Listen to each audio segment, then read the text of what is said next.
At Grand Rapids Chevrolet GMC in Grand Rapids, Minnesota, we have the trucks. Over 47 new Silverados and Sierras sitting currently on the lot with more to come. We have all the options: LT, RST, LTZ, High Countries, ZR2s. We have heavy duties. We have Sierra, SLT, Elevations, Denali's. We are equipped for the truck you are looking for. With great rebates currently, with up to $12,500 off on select models, now would be a great time to take advantage of savings and get yourself into a new truck today. Grand Rapids GM in Grand Rapids, Minnesota.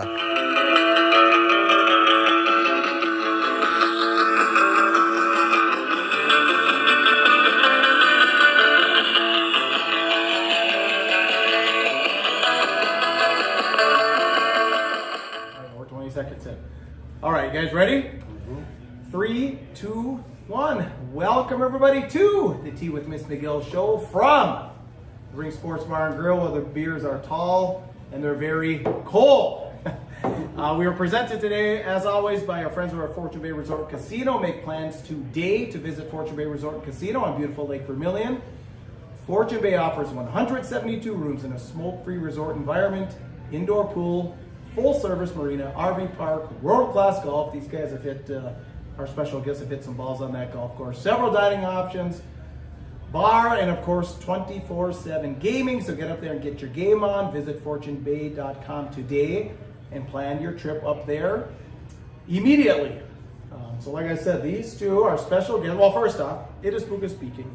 Is the star of the show, Coach Reed Larson, and we've got two very special guests. We've got a blue streak to your right, my left, Danny Tomassoni, a blue jacket. Oh. And we've got a blue streak to my right, your left, Dante Tomassoni. And we're going to kick it around here on episode 84. It's already year 4. We're in episode 84. We're excited about that. Real quick, if you didn't catch last month's show, it didn't get a ton of traction, but we did an interview. Go back and watch that one with Dick Beardsley. He's a Minnesota legend. He was the world's greatest marathoner at one time. So if you're into peak performance, that kind of thing, what it takes to be the best in the world, I encourage you to go back and look at that one. I think you'll love it. Like I said, just a total legend here in Minnesota. So that was our June show. Hey, you've got to be a little intimidated right now because we are 3/4 Italian at this table. You are the only one who isn't. That is true. Now don't take the Larson as the Italian side, because it's not. The other side is. Good add on there. I'm just finally, I feel vindicated that it's the Chisholm, Hibbing, blue, whatever, because we got one of the blues on each side. So I finally feel vindicated. So yeah, we're gonna kick it around here today with Dante and Danny. And I guess we'll get it started out. Maybe Danny, we'll start with you. Just why don't you tell us a little bit about, your hockey career, how you got started, and just kind of go all the way. Well, not all the way, but I didn't go through high school. How I got started was I used to be a defenseman. He used to be the goalie. Are you serious? Yes. When we were kids, Dante was a goalie. Well, he played first. I didn't play right away. I didn't play till I was about 6 or 7. And then somehow we just gradually switched. When I grew up, everyone, put on the pads. Everyone's going to play a game of goalie. And then I just kept doing it. I was the dumb one who kept doing it. So, and then, Chisholm was more of a basketball town. So by the time I got to high school, my 10th grade year after that, I transferred to Hibbing, and we went to state, and it was wonderful, and played junior A. I heard Jesse Vessel led you to state. Is there any? Oh, absolutely, yeah. Greatest goal scorer of all time. The greatest all-around player ever. Best teammate ever, best player ever. By far. Oh, yeah. No one's better than that guy, yeah. He does have one of my favorite men's league moments of all time, but I don't know if it's appropriate. Which one? When he threw up? He scored 3 goals in one shift, threw up, and left the ice. I was there for that, yeah. Men's league's all about fun. Yeah, right. All right, Dante, why don't you give us your 1, 2, 3? Oh yeah, I think my story is more about why I went to law school than how I played hockey. Because, when you apply, I remember they ask you why you wanted to become a lawyer, and then you apply for jobs, and they ask you the same thing, and you're supposed to have this altruistic, grand reason, and what you realize later on in life is most people tell you it's supposed to be a good career, and you're probably good at school. And so after I didn't get my first 2 jobs that I applied for in law school, the interviewer, I could feel them seeing through me when I gave them my legal reason. And so I decided to tell the truth on my 3rd interview, and they said, so why did you want to become a lawyer? I said, well, the truth was I was a shitty college hockey player with a good GPA. You're a rare find. I will tell a note about being one of the final Blue Streaks. My only claim to trivia fame is the last Chisholm Blue Streak to play college hockey, but even though the career wasn't I never impressive, even thought about that. But when I got to junior, I remember almost every coach would say, Dante, you got to move the puck faster. You got to move the puck faster, and I couldn't understand why. Because I like to carry it right? I like to carry the puck, and then I had to reset what was wrong with my mental clock as a defenseman, and I realized carrying the puck in Chisholm, sometimes I'd skid up the ice and I'd go, well, if I pass it to him, he's not going to catch it. If I pass it to him, he might fall down. so there was always 3 or 4 more strides than I should have taken. Oh my gosh, that was my biggest adjustment.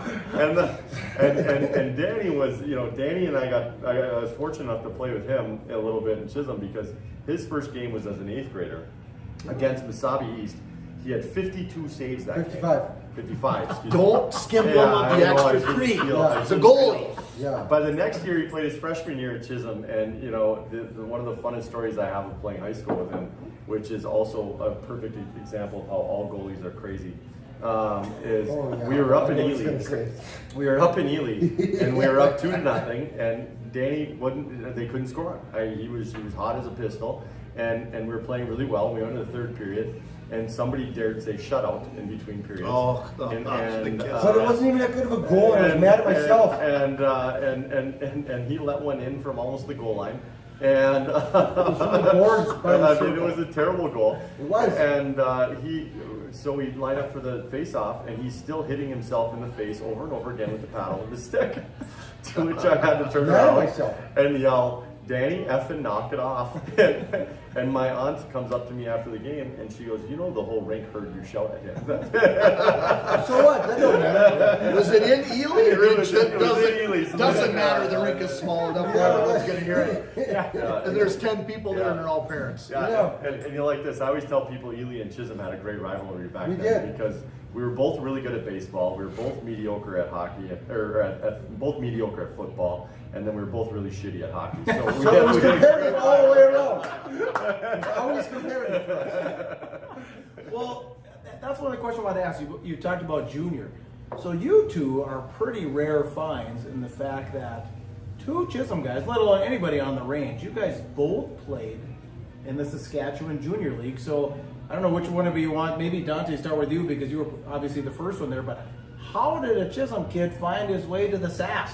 So I had an interesting career. Like I said, Chisholm was it was a tough program to grow up in. But I wanted to play, and I had a good work ethic. And so, we didn't really play anybody, and we did everything we could. And I ended up out in Bismarck, North Dakota at a camp, and the Notre Dame Hounds head coach was there. And he watched me play one day, and he said he liked it. And then the next day, he came up to me and said, I'd like to see you get a little meaner the next shift. And it isn't until looking back at it that I realized he just probably wanted a big American to throw punches by the time I got up there. But and so I did, and he offered me a camp. And when I got up there, we had a new coach from Norway who's you can expect his style of hockey was completely different. Yes. I did make the team. I signed my card. Ended up as a suitcase. I was a little bit of an inconsistent player, but I never became a fighter. Fighters are a different breed. But when you're a 6'2" American in the Canadian League, you better learn how to fight You're at some average, point. yeah. So I had to a little bit. But like I said, I didn't have a great career up there. But when I got to Scholastica, Danny was coming up, and he was a really good goaltender. And my coach at the time was Corey Boris from St. Norbert's. And I said, Corey, my brother's a solid player. You got any connections up there? And Corey played at Yorkton. And so he made a call, and Danny made the team when he went up there. That's what I was going to say. He helped me get up there. So, So tell me about the story about you. You both played. You're 3 years apart in age. yep. Well, 2 things have changed, but like He's a year behind me in high school. Yeah. But 3 years in high school. Yeah. Okay. So I'm not that smart. how did you two end up with the same roommate that far apart? I don't know. He must. Are they fudging birth certificates in Well, he must- Canada? No, Coach it's- Larson? He must have been playing. He was since a young was defenseman 15. on my team. He was a really young defenseman Yeah. on my team. And then, and so he was a couple years younger than me. He was about 3 years younger than me. And then by the Yeah. time I was back stateside, Danny ended up playing with him in Yorkton. He was a defenseman too. Yeah. Yeah. That's- We had a room together too. Yeah. That's very interesting. Yeah.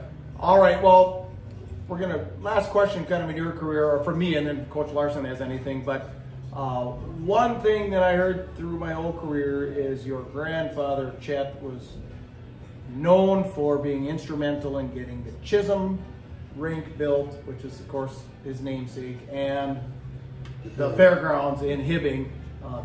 What do you guys? Either of you know anything about that, or how the process, or why it was so? I mean, obviously he loved hockey. That's one reason. Well, he was also an engineer. And okay. he knew how to build things really well. And it was all volunteer work, and he loved doing that stuff. So, and he needed someone like him to. The ball roll. Yes, is basically the general. Chet had a very interesting life. Chet was the first class of Navy SEALs In World War II. in World War II, underwater demolition team Yeah, they 3. weren't called Navy SEAls. He was actually, see, it kind of gives you an outlook as to why Danny and I are the most disappointing Tomassoni. Yeah, right. Because Just losers. yeah, He's way better than I am, though. He was living in California working for Lockheed Martin during World War II, and so that made him exempt from the draft because he was working for a military supply company. And so he enlisted, and when we found out why he enlisted, it's because he couldn't handle being called a draft dodger. So the guy was brave from day one. He ends up on underwater demolition team 3. World War II is over. He goes to Michigan Tech to get an engineering degree. Fast forward, he's got this engineering degree. He's working at Hannah Mining Company. And my dad told this story at his funeral. He said the only time I ever heard my mother say the word divorce is when he was working on that rink, because he'd work a 7 to 3 shift at the mine, and then he worked from 3 to 10 at the rink every day. And he helped that, and then he helped take over the Fairgrounds project as well. And so both projects built with community volunteer labor. And there's some neat stories. Like one of my favorites is there's this 70-year-old couple that still work at the mine, and if they were missing a tool, they'd steal it for the rink project. I think there was a lot of that going on back. It was much easier than to do that. back then. So, all right, awesome. All right, so we're going to move on here. Quick word from Aspire Heating and Control. Of course, you know them. They are a local Bryant dealer, and Bryant is the official heating and cooling company of your Minnesota Wild. Aspire specializes in gas, electric, and hydronic heating and cooling systems for new and existing construction. Residential and commercial installations available. Services include forced air systems, boilers, heat pumps, mini splits. They are, of course, licensed and bonded, so give Justin a call. He's a hockey guy. 218-999-5957. If you look at the forecast, it's going to get pretty hot this weekend. So if you need that AC tuned up, give Justin a call. 218-999-5957. All right, you want to start with that one? Yeah, you know what? There's nothing that screams Iron Range more than a fantastic Italian name. I totally agree.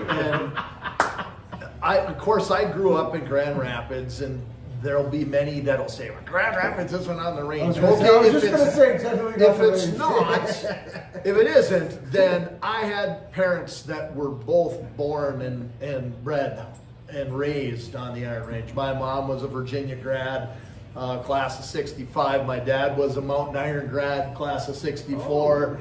My mom's the Italian side of the family. So I grew up over here all the time. I'm over here in the summer. I'm over doing camps and skating in the summer in Virginia, even though I'm spending a lot of time in my hometown of Grand Rapids. So I'm very proud of being an Iron Ranger. And when I hear the name Tomassoni, I think of just some deep roots in the world of good Italian heritage.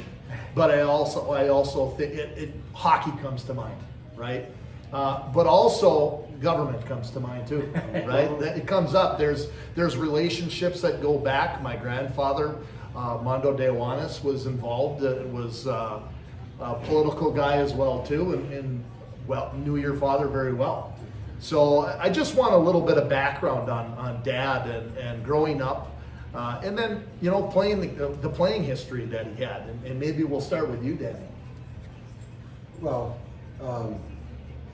in high school in Chisholm, which is another good statistic about Chisholm hockey, there are 7 Chisholm hockey players that played Division I hockey, 0 from basketball, which is weird. That is kind of weird. Yeah, because it's a basketball team. Yeah. So when my dad went to Denver, was a great defenseman. And then after that, he tried out for the New York Rangers. He kind of made the team, but he played, they sent him down to the minors. But the European League was better financially. Because in the minors in the U.S., you only got paid for when the games you played. So if you're a healthy scratch, you don't get paid. Ah. And who cares about practice all week? Yeah, right. Talk about practice. Yeah. That's a great, Yeah. great point. But I mean, in 82 World Championships, Italy versus Canada, he knocked Gretzky on his butt, which is nice. I like it. And I have that picture. Well, we all do. But I'm lucky. That was hanging in his office. I am I've lucky seen it enough. at the I'm Senate. lucky I enough. saw that one. I'm lucky enough to have that picture that says the great one in Gretzky. But then in '84, he played the Olympics in Sarajevo, and he scored against the day I was born. He scored against Russia the day I was born. Really? Yeah. So. It's a great story. In fact, ABC News called it 2/3 of a hat trick. Yep. Because he scored Italy's only goal. Danny was born an hour before the game. So. Yeah, he captained at Denver, 75. I believe he played in 2 national championships for Denver. And freshman, sophomore year. Yeah, 16 years of pro in Italy. Small stint with the Rangers. He had a fun story he'd like to tell. He made it through camp with New York and was sitting next to Espo in the locker room. And Espo sits down first day of the regular season, and he said, "For any of you that are late, it's a $10 fine to practice." And Dad told me, he goes, I leaned into Espo and I said, "What if I don't have a contract yet?" And apparently Espo said, "You don't have a contract. What the hell are you doing here?" So the story he tells us is he had these terrible Titan sticks, the red Titans, I think. Oh, yeah. It's a Gretzky stick, right? Yeah. The white one with the red. I have it. It's got the ugliest curve I've ever seen. He said he couldn't handle the puck with it, and they sent him down to the minors, and he played a few games in the A, and then decided he liked Italy better, and he spent most of his career there. Yeah.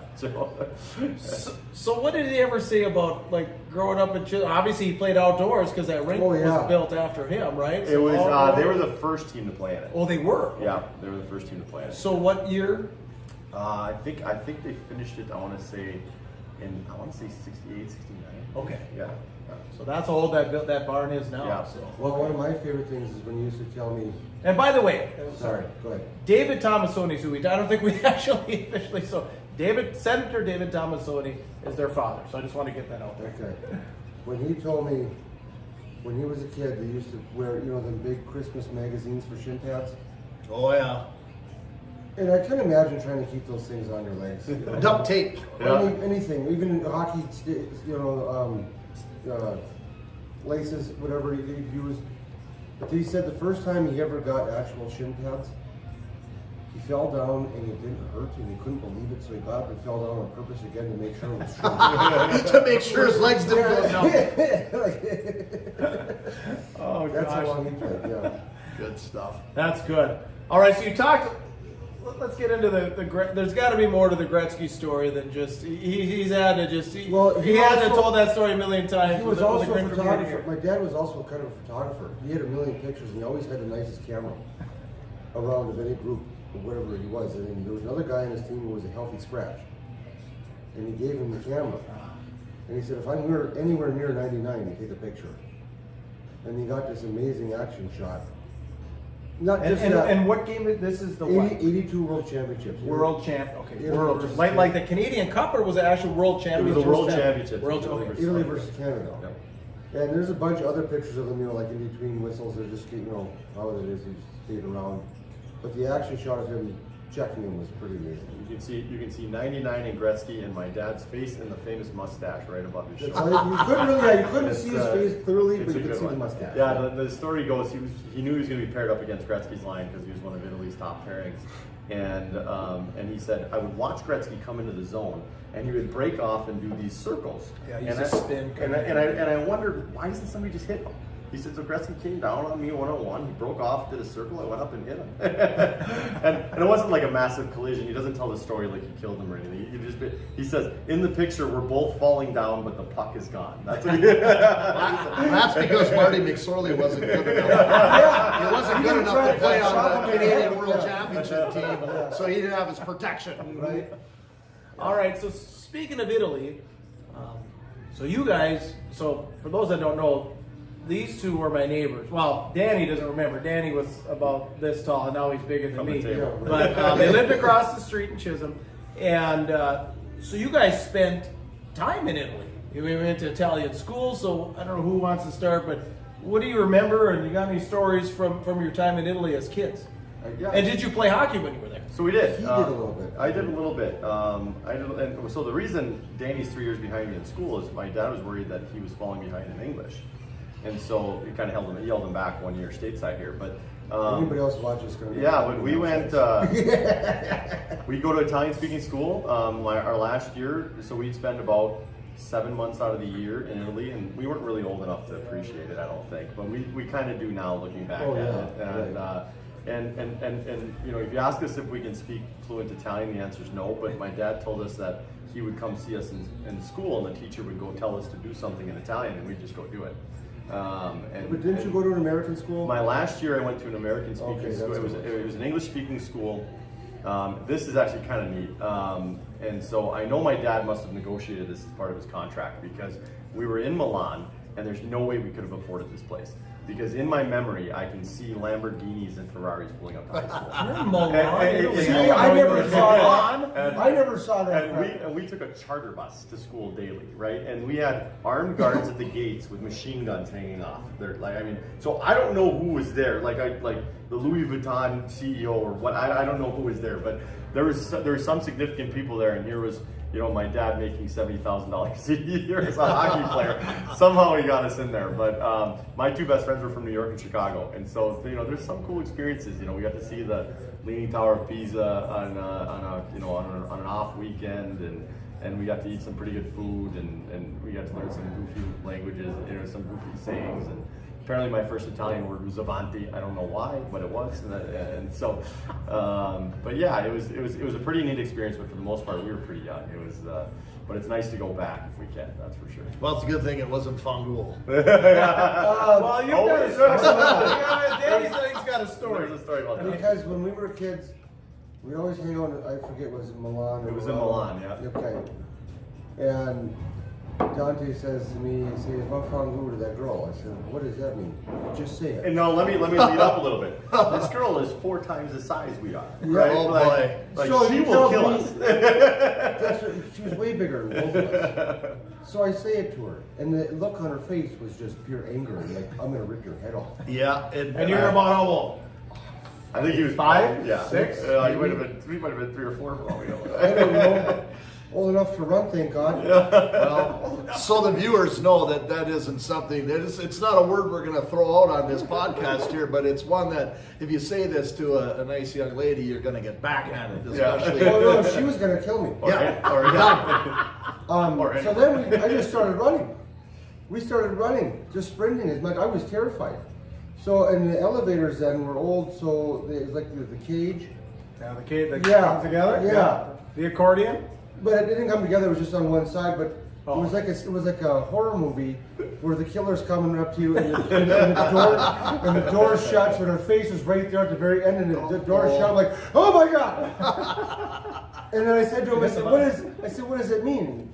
F you. And I'm like, why did you tell me to say that? Hey, I don't even remember what you said, but Just to see if you'd do it. yeah. Yep, that's what. Yeah. She would have killed me. Oh, God. All right, you want to ask? Yeah, so let's just kind of make a little transition into kind of, the political life, life as a senator, civilian life for Dad. It's hard to go out in public at dinner. Because everyone will be talking politics with him when you always have dinner with your dad. So his transition, the way he described it to me was, now he's done playing. He played 16 years after college. I think he retired at about 37. And he's like, Dante, Did he? Well, I didn't. Chose to, or did his body give out, or did he have any? I don't think he really had any injuries, right? So Nothing major. no, but he retired 1 year, and then They asked him to come and back. they asked him to come back. And what's interesting, Lou Vero, who was a prominent member at USA Hockey for a long time. If you have any USA Hockey fans, they'll know the name Lou Vero. Was his coach at the time. He like this he tells this great story where he came back for the playoffs. He said, but I need some time to get in shape. And so he had kind of retired, and I remember him hanging around more that year. And he said, I landed in the plane, I walked into the locker room, I had my bag on my back, and the team had just finished losing a game where they should have closed out an easy series. And Lou was screaming at them. I heard every other word was an F word. And Lou got done yelling at the team, and he turned around to me and he goes, and you're playing tomorrow night. and so he had one of those, but I think he realized he was getting older and he was done. Because he had when he was done playing, he had a peace with the game. He always loved it, but you could tell he had given everything to it. Yeah, sure. And so he had to find a real job. And literally that's how he says it. So he started in with MetLife. He sold Kirby vacuums First for it a was year. Kirby vacuum cleaners. I Door remember to that. door. I remember those. Yeah. Door to door selling Kirby vacuum cleaners and then MetLife. Yep. He ran for county commissioner, lost. Okay, That's see the that? only election he ever lost. Okay, see, I was gonna say I was a young kid and I thought I remember signs all around Chisholm saying Tomassoni for county Yep. commissioner. So okay, Yep. I'm vindicated again. Yeah. Lost that one, and then he ran for state representative, I think, a year or two later. And this would have been late '80s, right? Early 90s. Or early 90s at this point? Early 90s, yep. And then, I suppose ladies, yeah. yeah, I'm trying to think. I was in 5th grade when he won his first election. I graduated high school in 2000. I don't know. Maybe it was around when Clinton got elected, 92-ish. And so, then he spent 8 years in the House and another 22 years in the Senate. Wow. Okay. That's a heck of a career. That's in politics. And, Right. go ahead and get into the next question here, Puka. Okay. Well, I might as well sneak this in real quick before. So, like I said, we are here at the gorgeous Ring Sports Bar and Grill. We've always told you hockey-themed establishment, and we already established that the beers are tall and the beers are cold. I just want to go over some of the specials. So here's what's going on here for the summer. Monday night, burger night, $6.50. Tuesdays, Taco Tuesday like everyone. $1.50 tacos. In this time of inflation, everybody's trying to save a buck. $1.50 tacos. Even I can afford that for my family of 6. Wednesdays, Wing Wednesdays, $8.99 wings. Of course, the Friday Fish Fry, we promoted that forever, right? And then the best fish fry in the Quad Cities, right here at the Ring Sports Bar and Grill. And then Saturdays, for just $28.99, King Cut Prime Rib, right here at the Ring Sports and Grill. We're just down from the Hockey Hall of Fame. Highway 53 is right out to our right, your left. So come pay a visit at Ring Sports Bar and Grill.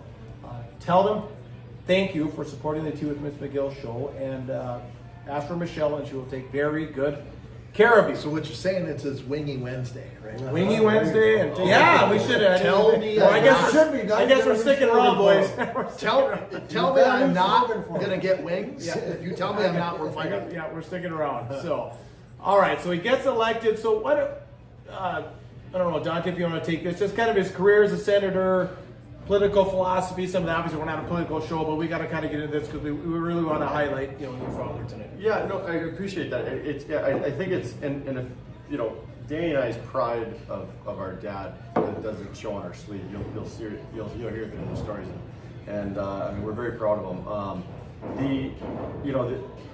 The interesting thing, and we'll talk a little about his battle with ALS that Danny and I got to experience, was hearing everyone talk about who he was as a person and as a legislator when he went through his struggle. And what we learned about his career, and I got to lobby for 2 years at the Capitol, so I got to actually see him in action and be a part of it, is what was unique about his philosophy, and I think pure about his philosophy as a politician. So many politicians leave sour tastes in people's mouths.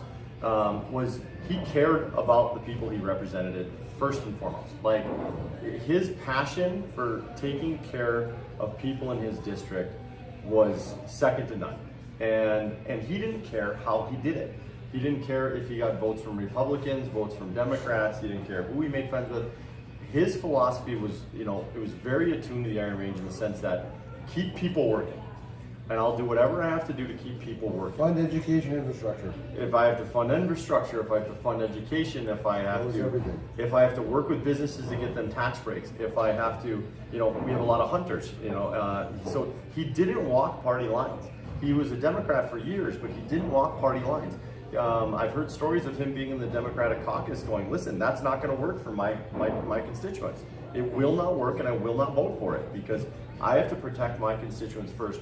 And he did that, and he did it in a way that, what was interesting about his battle with ALS is that senators would come up to us and say, he could be a terrifying SOB, but when we got done, he would come up to us and he would offer me a dinner, he'd take me out to dinner or a drink, make sure we're okay, because he knew it was professional and he knew it was cordial.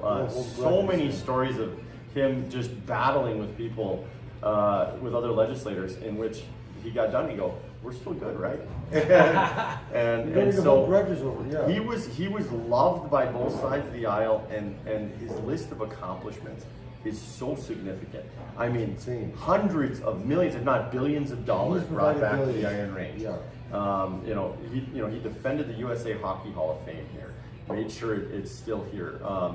And I mean, the amount of infrastructure and bills and the people that he fought for. He for the state, and he helped get the Amsoil Arena. He helped for the Vikings too. Talk a little bit more about that, because I don't think it's any secret. Like Puka said, we're not a political show here, so we're not going to try to flip a side. But but what I will emphasize right now is your dad was the perfect example of what we're missing in politics right now. Everything on the left is so far to the left, and everything on the right is so far to the right, and there's not enough politicians that settle in the middle and work for both sides of the aisle. And that's something that your dad was really good at, was bringing Republicans to the Democratic side and convincing Democrats to work with Republicans. Talk a little bit more about that, because that is what we're missing in this world right now. It's about logic. It's about, really, it's about understanding other people and about realizing forget about this crazy nonsense. So real issues. I had the fortunate option of hearing this great story. And so at the end of every legislative session, the Senate bills have to match the House bills identically, otherwise they don't go to the governor, right? And so the Senate passes their bills, the House passes their bills, and what they do is they go into conference committee. And Dad was a chairman of the committee for a really long time. He was always a chairman because they were the party in power. And so the great story I heard was from a representative on the House side who was running that conference committee. My dad was running this conference committee, and he told me, I remember, your dad was a feared negotiator. And he said, so I walked into him prepared. I had a bullet list of everything that I was going to get out of this bill. It was going to come to me. And at the time, and so this is a Republican legislator, by the way. The Republican Party had the House, Democrats had the Senate. And he said, I was going to come in there and I was going to show him. I was going to show him I wasn't afraid of him. I handed him my list. He grabbed the list, crumpled it up, threw it in the garbage. And then I looked at him, I said, so what do you want? And he said, I want everything I want, and I want everything you want. And that's how they got the bill done. And so that's so rare these days, where it has to be, he knew getting things done benefited the people of his district and benefited the people of the state, and gridlock was, frankly, dumb. And he always, one thing I want to add is he always had his list of things to get done. Everything was labeled number 1. All of his items. Oh, really? They would ask for his Everything on priorities. the agenda was number 1? Yes, because everything was equally important as the next thing. That's what's That's missing. funny. That's missing right now. Everything he said, because people would ask him, well, what's priority? Leadership would ask for It's a all list of priority. priorities. Everything would be labeled number 1. Leadership would ask for his official list of priorities, and he asked him to enumerate them. The first time he did, he put a 1 by every one of them. That's awesome. Well, so I guess just backing up just a little bit, what was it like when, January to about May, about late or Memorial Day every year? Bonding bills are every other year, but what was it like? He was gone all week, basically, right? What was that like? Or did you just kind of get used to it and not thought this is just the way life is? Kind of, yeah. Yeah, I said this at his funeral. He felt some guilt about being gone. I know he never missed a game my senior year. He'd drive up from the cities on a Tuesday if we had a Tuesday game, and drive right back down Wednesday morning, and he wouldn't miss a lick of session. But I remember, he felt a lot of guilt about that, but he'd leave, Sunday, depending on when session started, depending on how heated in the time of year it was, he'd typically leave either Sunday night or Monday morning. He'd come back on a Thursday, because they'd be done on Thursday and they wouldn't be in session on Friday, with the exception of the last couple weeks of session. And you're so busy going to sports, studying, and I'm telling him, Dad, we barely noticed you were gone. Girlfriends, come on, girlfriends. No girlfriends, chasing girls, yes.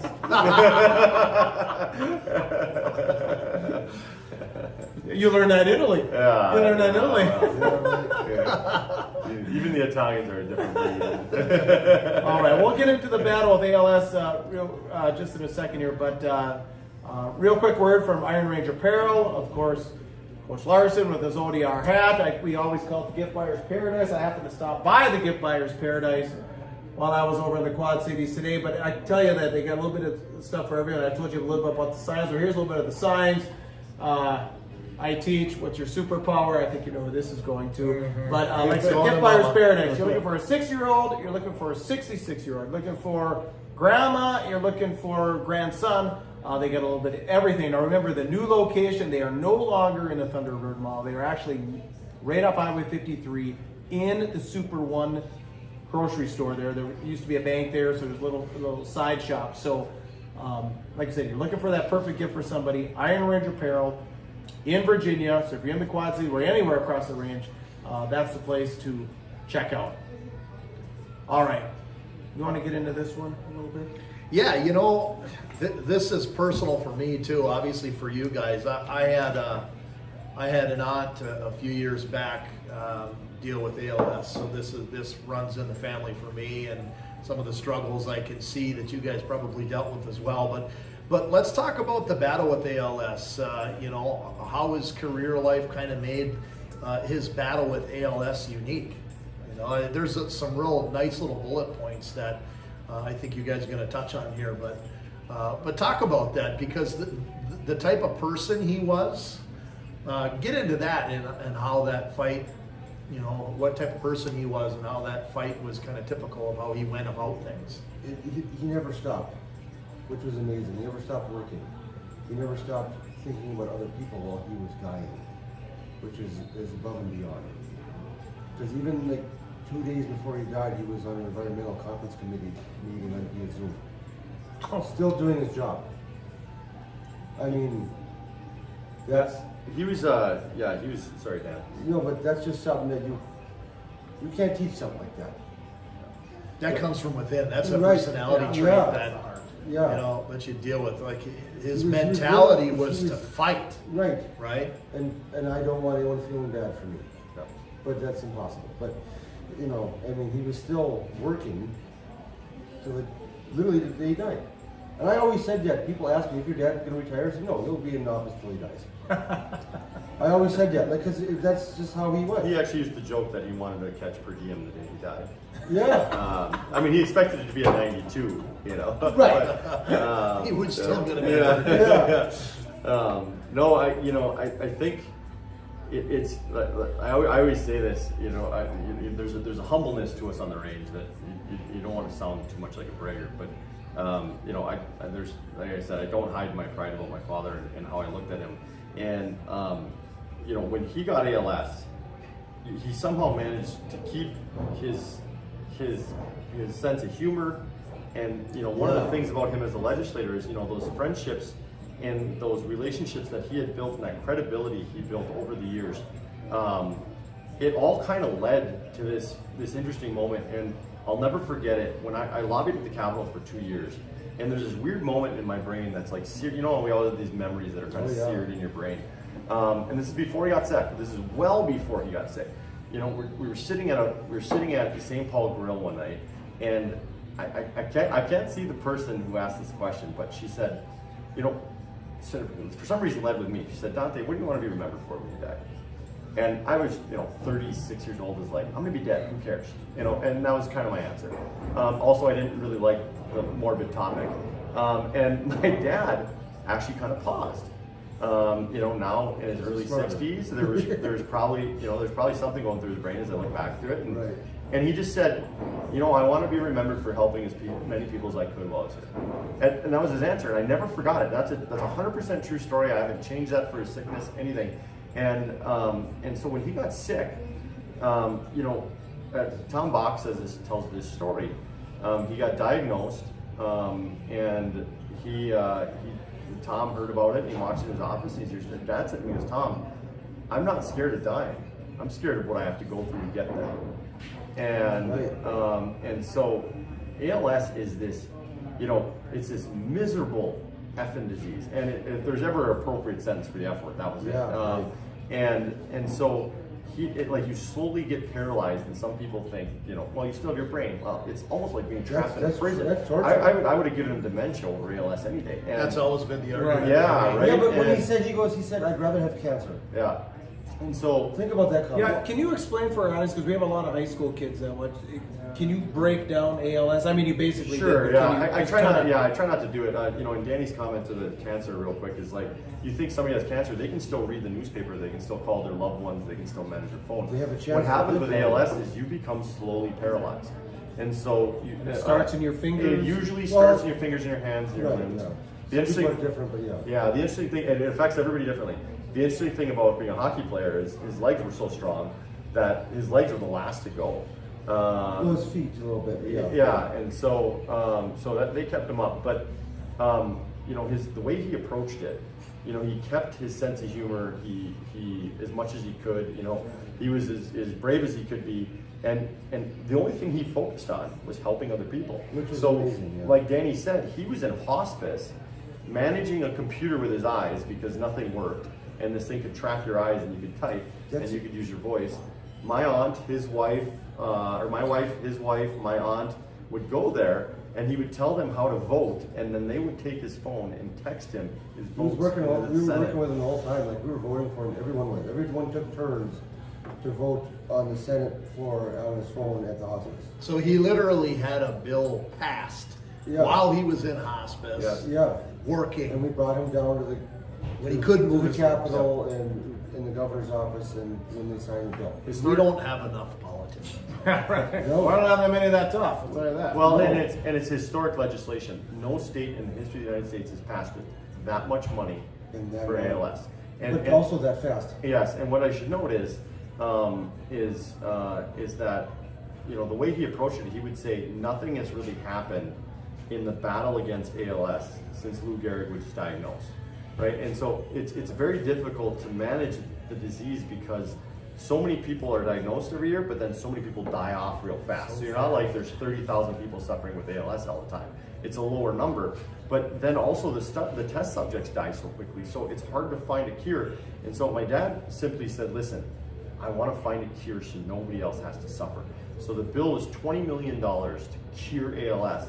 And what's interesting about his career, and I think somewhat fortuitous, is that the University of Minnesota and the Mayo are two of the best hospitals in the world, right? They're here in Minnesota. And then we end up with this senator who is loved by both sides of the aisle that puts forth this bill, $20 million for the cure, $5 million for caregivers. And I never forget, I was on the Senate floor, or I was not on the Senate floor, I was in the Senate chambers watching when every single senator hit green on their voting button that day. Both sides of the aisle hit green. Now, there were 8 members of the House who were, whose names should, not be remembered. How do you say Almost no? every member of the House of Representatives voted for that. I don't know bill. how you say no. Right? I know. How do you? And it's kind of a testament to his career, those relationships that he built, that toughness that hockey built in him. Like, I'm going to fight this thing. I'm going to find a way to kill it on my way out, knowing it would never benefit him. He knew it would never benefit him. And he could have quit. He could have said, kill me. He could have done all sorts of things. And he never did. He worked every day.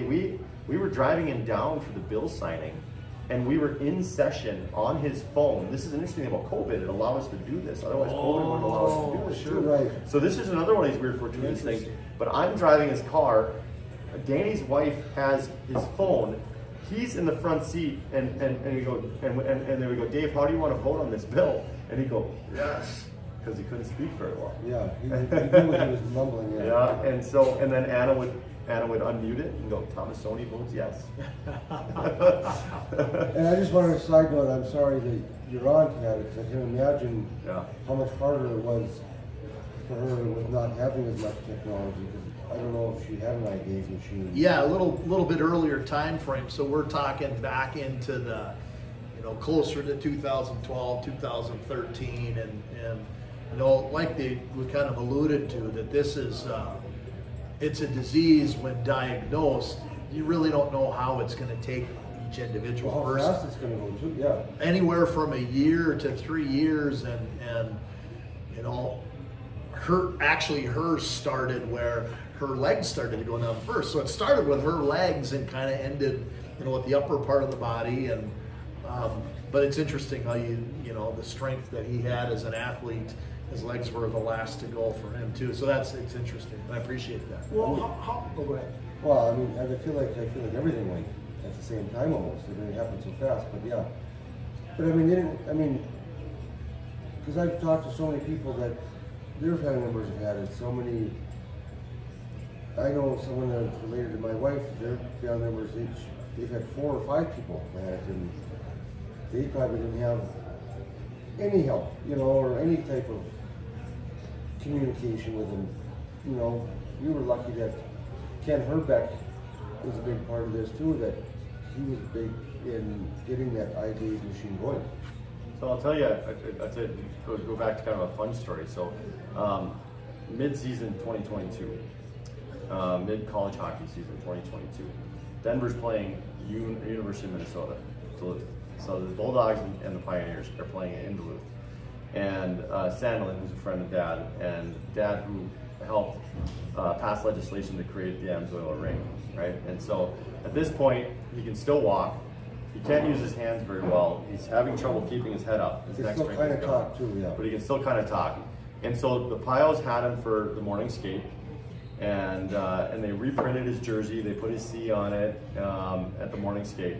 And they weren't. I said, "Is he going to say something?" I said, "I don't know. He can't really talk that well, but he can still kind of speak. So I'll let him figure it out at the moment." So all the Pios are down on one knee. We're at Amsoil, and he walks up to the bench, and he'd always had his hands folded at that time because he couldn't really use them. And he's going to talk. I was surprised. So he coughs and he goes, "I just have one thing to say.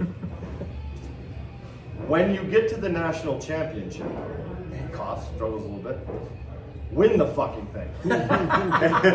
So as a thank you to Coach Carl for doing this nice thing for my father, I printed that picture in a nice frame, and I put the caption, "When you get to the national championship, win the fucking thing."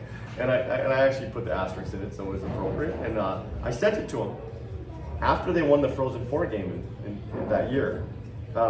Coach Carl sent me a text message, and he said, "We brought something with us to Boston." And it was the picture in his hotel room, but they hadn't wrapped it yet because they hadn't won the game yet. And so they brought it to the team breakfast, And now that photo hangs in the DU locker room. And they want it again.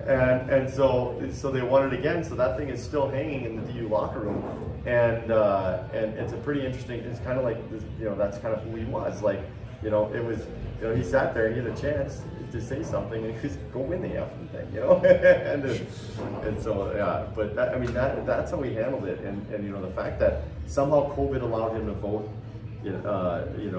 remotely. How his relationships in his career. I mean, so many people said one senator alive could have got that done, and it's pretty neat. I mean, it's a pretty neat testament to who he was as a person, as a legislator, as a hockey player, as a fighter, and as a kind person at the same time. And it's pretty neat. Well, just one thing for the audience. So I'm gonna back up just a tiny bit. How did he get diagnosed, or what was going on where he said, I gotta go in? Yeah, go in. It was when he was in the office when he first started when he was at work at the Capitol, and he was just holding on to a pen and he just dropped it, like not like a normal. Sometimes we all drop stuff, but he couldn't squeeze. He couldn't hold on to it, and then he started noticing he just started getting weaker. He couldn't do normal things.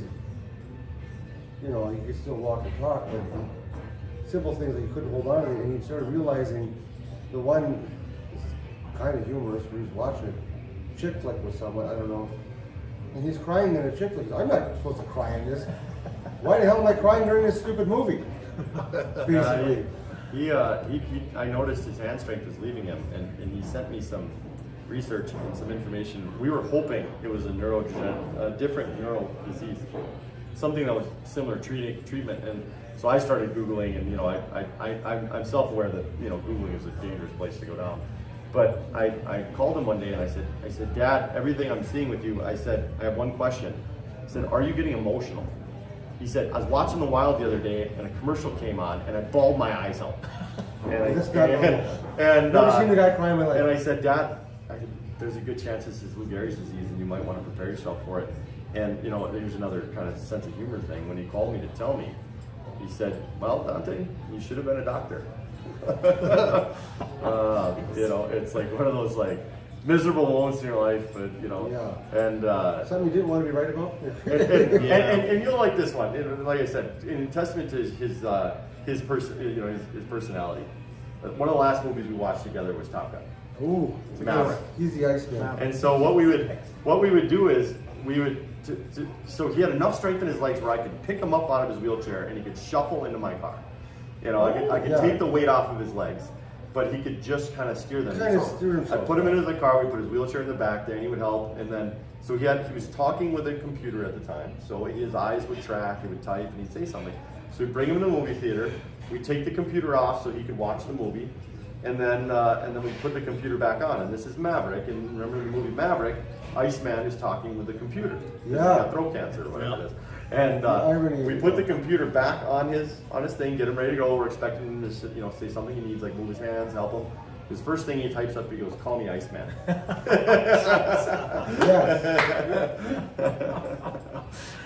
All right. That was the last movie we saw together. Yeah. So to kind of close out the political career, his last Iron Ranger party at the Capitol. You want this one, Dan, or his? Yeah. I wasn't there. Okay. Yes, you were. You were. So this was the big one at the. This was the big one. At the Carpenters Union. Yeah, this is one of the Carpenters Hall. So every year during my dad's career, they would hold an Iron Ranger, or every other year they'd hold an Iron Ranger party at Mancini's. Very popular moment where both parties would come, staff would come, everybody's invited, brought everybody together. During his last one, they decided to make it in honor of him, and they held it at the Carpenters Union instead of Mancini's because they knew too many people would attend. And there was not enough room. Typical attendance was, I think, 100 people-ish to 130 people-ish, maybe 150. This one had 600 people attended, and they donated all the money to ALS. The governor came. They did speeches. They did some work. And it was a pretty spectacular, pretty special moment. Second to watching all the green lights go up on that Senate bill when they voted for it. I think that was one of the top ones of his career. Well, that kind of led to a few things then.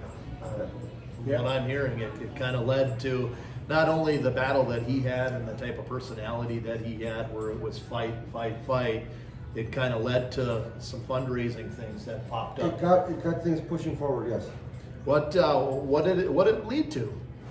More fun, like you said, more fundraising, more awareness. Usually, and I'm not trying to degrade anyone else, but like the person that no one knows who got it, what would have happened? You know what I mean? Like, Yeah. But someone who, in his position and when the things how he cared about other people and when the way he raised awareness himself, it catapulted a lot of things as far as people being aware of it and are understanding it and fundraising for it. So we hooked up with a group called Never Surrendering. They do the Blizzard Tour, and that led us to that, yeah. Yep. And David Colquist, his brother died of ALS, and he made him a promise to always fight ALS, and so it's become kind of this great ALS group, and they really helped us along the way. But when my dad, he would have a couple major fundraisers a year. One of them was a golf event, and it usually backed into Tom Bach's Fortune Bay golf event, and it was this great meeting of business and politics from both sides. And you got to be there, and you got to be a part of state leadership, you got to be a part of business, you got to be a part of community. And so during one of my lad's last years, they had the Tomassoni golf event, he called it. Tomassoni. So we took the Iron Range location, put it to Fortune Bay. We made these shirts, which are like golf shirts, replicas of his Italia jersey. And we had it there for the first year. And so August 7th, we're having our second annual. My dad made me promise that I do one of his fundraisers every year to support ALS. Last year we raised about $35,000 for the cause of this golf event. We had a great attendance. The Speaker of the House was there, many politicians. The unions that my dad supported for years, they've been wonderful. They're coming again this year in full support. We have 102 teams signed up this year. I think we have room for 3 more teams. And it's at wonderful Fortune Bay, which is why I'm wearing my Wilderness hat, and it's one of your sponsors. They are generous about the way they take care of us. They are so great at organizing the event. We purposely don't double up the teams on the par 3 so it doesn't get too slow. Right. And at the end of the day, and if anybody's listening, for those of you that aren't golfers, we have a walleye dinner that you can contribute to the cause. It's right down by the lake in a tent after the golf event, August 7th again, right around 5 p.m. We get a band that donates their time. And we do, I think we spend, 6 minutes doing speeches? Yeah. The rest of the time we do silent auction items, and we give out awards. We got some cool silent auction. The Wild kicked in this year. They got a team signed jersey. Unreal Athletics, they're doing a lot of custom Viking stuff. They kicked in some things. We got tickets to Twins games, and so it's become a nice event. And we hope the sky's the limit, because getting together for a good cause like that and supporting the fight and supporting the families that have to deal with this stuff, because having gone through it, it's awful, and if we can help anyone with it. Well, it's if you didn't hear enough reasons, it sounds to me like there's a few slots open to get into that. You've got the Wilderness Golf Course, which is one of the best in on all of Minnesota, but especially northern Minnesota. That's awesome. It sounds like great food. It sounds like great company, and if those aren't good enough for you, then the cause is even better. Right. Absolutely, yeah. You're gonna want to share this one. A great cause, great guys, for a great man. I guess there's really not much more to say. Like I said, great go. What's your best round up there? Oh, I don't know, probably like 120. 110? 110? I'm like every other hockey player. You know what? I hit it a long I way, only but it played goes into the scrambles. woods at some point. I only play in scrambles, so it's never my Well, score. I'll tend to count how many balls I lost Yeah. when I go there That's versus my basically score. it. How many times? Yeah. But I have gotten into the 80s. I haven't broke into the 70s at the Hey, that's Wilderness, really but good, being though. in the 80s Hey, that's really at good, that though. That's course a was solid like, score, yeah. hey, I'm gonna take it. Yeah. Right. I would. Well, anything else? No, thank you guys very much. For Yeah, that. no, it's Thank you. awesome. So like you said, we've been pumping the tires of the golf course, the Wilderness up there. So like I said, 3 teams left.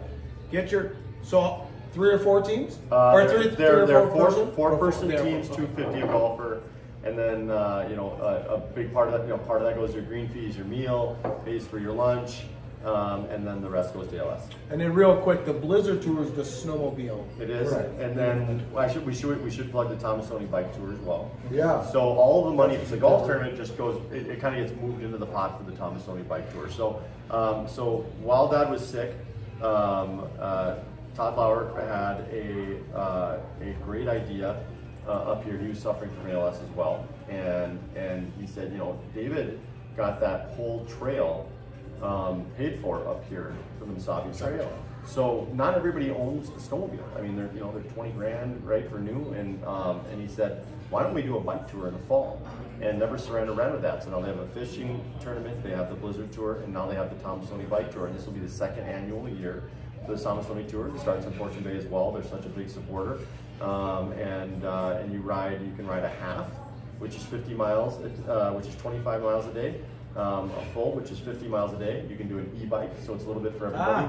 And the coolest thing about it, Ken Herbeck, let's just say, love Kent to death. He's not in playing shape anymore. No, I know Kent's, And Hope you're not watching. Hope you're not watching. And he was like, It's not 1987. he said, I'm gonna come up and support, but I'm not getting on a bike. And Ski Hut got him on an e-bike. He rode the half one day. Bought 2 e-bikes, one for him and his girlfriend. I'll tell you what, Ken, if you're watching, now. if Ken Herbeck is watching right now, I will donate my Harley for the day. Oh yeah. Don't run anybody over though. I want it back though, with no scratches. Terry Steinbach will be there as well. And Nice. last year also Ron Gardner was there as well. Gardy was there, and we also had. This is where we need to do cut. So I should know the name. It'll come to you. It'll come You to just me. cut me Yeah, off yeah, it'll come to me, yeah. as I'm Yeah. closing out here. So, all right, Danny Tomassoni, Dante Tomassoni, thank you so much for joining us.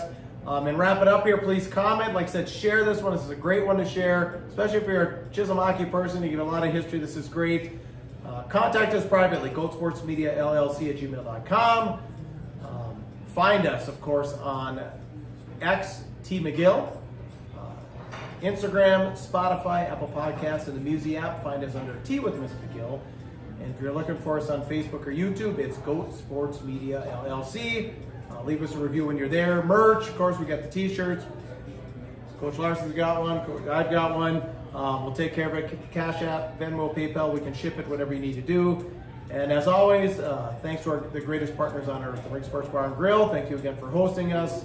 Iron Range Apparel, Fortune Bay Resort Casino, Aspire Heating and Control, Iron Range Goalie Academy in Grand Rapids, Chevrolet GMC. So with that, I am Puka. This is Coach Reed Larson. Get out there and be your dream. You're tuned to. Oh, you got something? Chisholm is the center of the universe.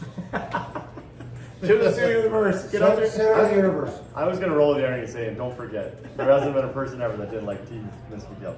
That is true. That's what we will. So, get out there, kids, and be your dream. Thanks for tuning in, everyone. If you liked the show, please leave a review and subscribe. We would appreciate that. It is Puka. Another show from Goat Sports Media that we'd like to tell you about. If you're into dirt track racing, it is that time of year.